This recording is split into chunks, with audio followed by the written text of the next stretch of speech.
And it's worth mentioning here that don't go away.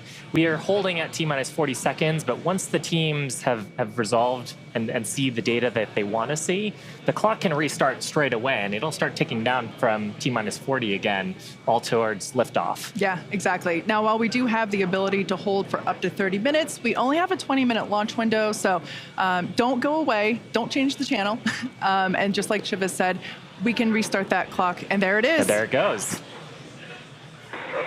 Clock is rolling. T-minus 30 seconds.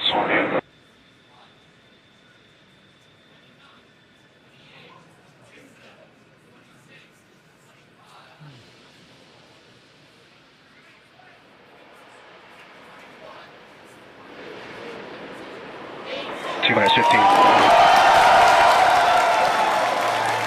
10, 9, 8, 7, 6, 5, 4, 3, 2, 1.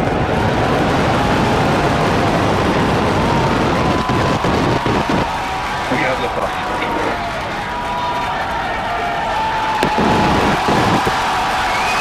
Vehicle pitching downrange.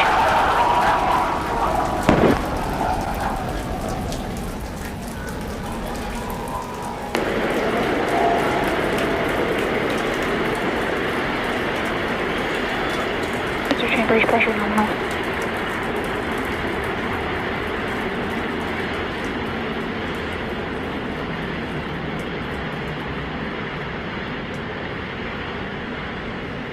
We are T-plus 40 seconds into the flight of Starship. 33 Raptor engines powering the first stage. Power and telemetry nominal. We've heard power and telemetry nominal call out. We're heading downrange over the Gulf of Mexico.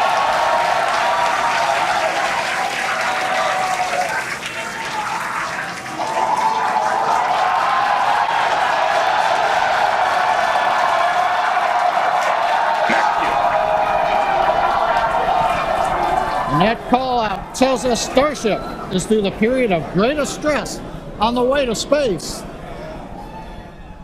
Now the next major event is hot staging in just over 90 seconds from now.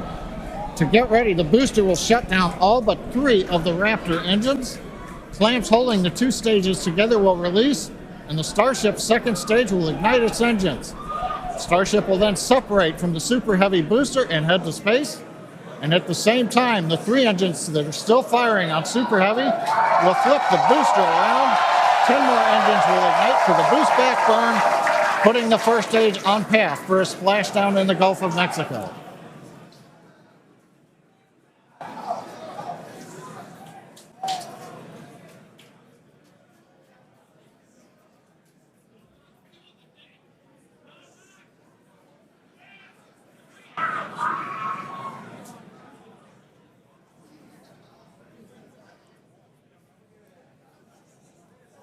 Engine power continues to look nominal on 33 Raptor engines.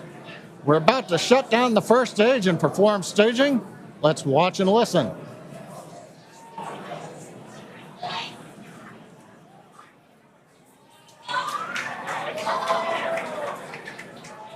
And acquisition of signal Houston and New Orleans. Booster engine cut off.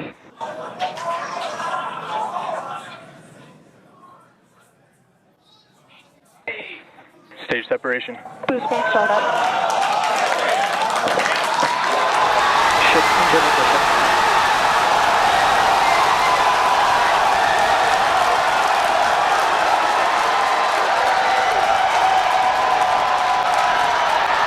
We're hearing the cheering. The first ever successful hot stage for SpaceX's Starship. Incredible views of our Super Heavy booster. And as you can see, the Super Heavy booster has just experienced a rapid, unscheduled disassembly. However, our ship is still underway with Ship all avionics, 6. Power and telemetry nominal. And we just heard there, ship avionics, power and telemetry nominal. All 6 engines are lit, as you can see from the GUI there at the bottom right-hand side of your screen. Now, we did know that the that hot staging was going to be incredibly dynamic.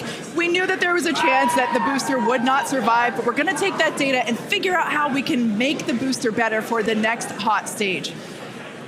Yeah, that hot staging put a lot of load on the top of the booster, and of course it flipped around there, a lot of dynamic stuff happening.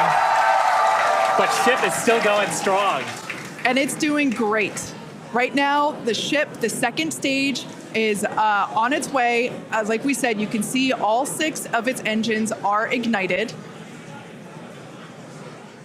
The next major milestone for the ship will be the shutdown of those engines, or SECO, second engine cutoff, which if you follow our Falcon 9 launches, familiar terminology there.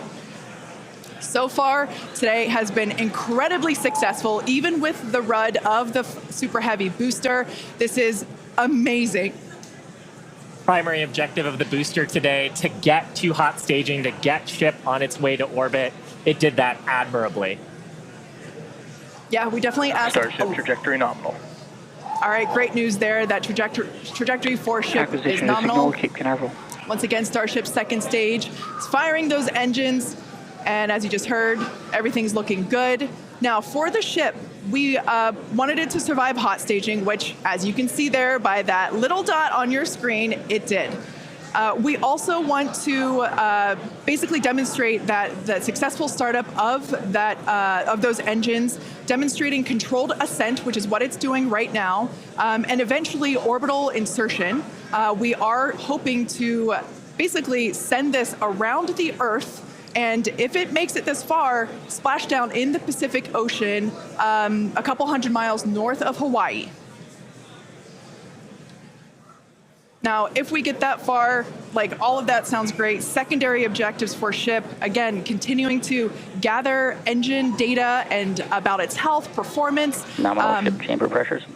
Great news there. That tells us that the chamber pressures inside of the Starship, again, that's that small dot on your screen, basically the propellant pressures in the ship are looking good. Yeah, the bottom right corner of your screen, you can see essentially a user interface showing us which engines are lit. So the 3 center sea level Raptor engines on ship are gimbaling engines. The 3 outer engines in the triangle, the larger ones, are Raptor vacuum engines, all of them continuing to fire nominally. So they're at the pressures that we expect to try to get into our target trajectory today. Yeah. And we're not targeting orbit today. We're targeting almost orbit today. That's very intentional as part of the mission design. The goal is to get to a thrust profile similar to what we would need for orbit, but also to get to the energy levels that the ship would need to dissipate for re-entry. And so we're actually going in a suborbital trajectory today, but that trajectory will get us to the energy levels that we need at re-entry, where we can really stress that heat shield and get valuable data on re-entry. And those calls that we are still on a nominal trajectory here and seeing nominal pressures means that we have a really good shot of hitting our target orbit. Yeah. Now, if the booster had survived, we would be around the time where it would be getting ready to land, performing its re-entry, but it unfortunately did not survive. That being said, that's okay. It survived several seconds after hot staging, so we're going to take that data and improve the hot staging sequence and probably improve the hardware itself for the next flight.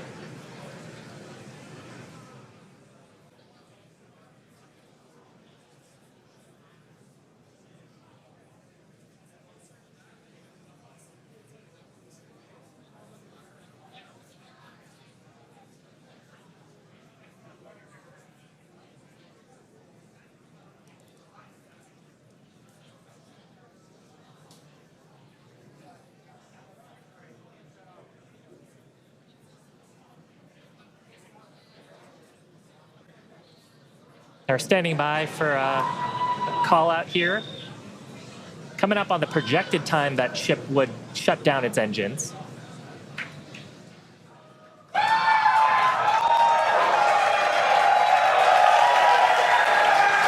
As you can tell by the excitement from the crowd here at Mission Control Center in Hawthorne, there's a great view of our Star Command Center. That's our control center at Starbase Texas.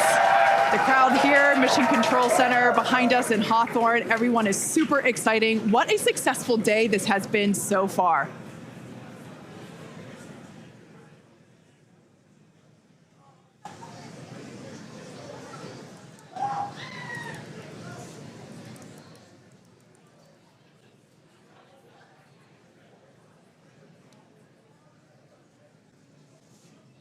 And I mean, up to this point, major successful milestones through